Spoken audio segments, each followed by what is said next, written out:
School থেকে বাড়ি ফেরার পর আমার সকালটা একটু ব্যস্ততার মধ্যে কাটে, কারণ ছেলের স্কুল ছুটি দেয় ৯টা ১৫-তে। এবার বাড়ি আসতে আসতে প্রায় ১০:৩০ বেজে যায়।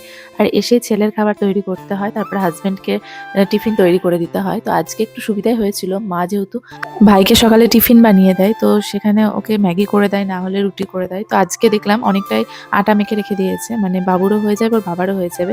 তো সেই মতো আমি এসে যে রুটি কটা ভেজে তরকারি কড়াই ছিল, তো ওকে খাইয়ে দিলাম আর হাজব্যান্ডকেও দিয়ে চলে এসেছি। আর আমার ছেলেকে আমি সকালে ভাতটাই বেশি খাওয়াই, তো রুটিটা ভীষণ পছন্দ করে। তা ও যখন রুটি দেখেছে আর ভাতের দিকে যাবে না, তো রুটি খাইয়েছিলাম আজকে সকালে, ওর বাবাকেও দিয়ে এসেছি রুটি। তো এই যে এখন বানাবো ছানার কোপ্তা, তো সেই মতো এই যে ছানাটা এখন যেগুলো ছানা কোপ্তাতে মানে লবণ, তারপরে হচ্ছে গোলমরিচের গুঁড়ো, তারপরে চিনি, সব রকম ঘি-টি দিয়ে ভালো করে ছানাটা মাখিয়ে এই যে ভেতরে একটা করে কিশমিশ দিয়ে এখন বলগুলো তৈরি করে নিয়েছি।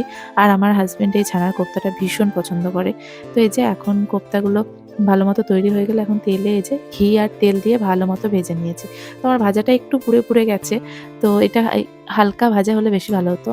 তো এদিকে আমি মশলাটা করে নিয়েছিলাম আর এদিকে একটু আলু দিয়েছিলাম।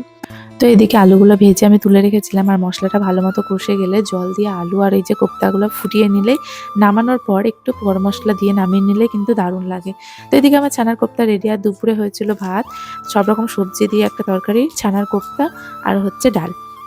তো এদিকে কাজ কমপ্লিট করে আমি স্নান টান করে চলে এসেছি, তারপর হাজব্যান্ডকে খেতে দিয়ে এই যে এখন খাবার নিয়ে চলে এসেছি ছেলেকে খাওয়ানোর জন্য। তারপর ছেলে বলে সে নাকি ডিম ভাজা খাবে, তো সেই মতো ডিম ভেজে নিয়ে চলে এসেছি। তো ডিম ভেজে এই যে এখন ওকে খাওয়াতে বসে গেলাম, আর ছেলের ডিম ভাজা দেখে আমাদেরও খেতে ইচ্ছে করছিল, তাই মাকে বললাম তুমি আর একটা ডিম ভেজে নিয়ে আসো গা, সবাই মিলে খাবো। তো এই যে মা আরও দুটো ডিম ভেজে নিয়ে সবাই মিলে এখন খেতে বসে গেছি। তো আজকের মতো সবাইকে টাটা।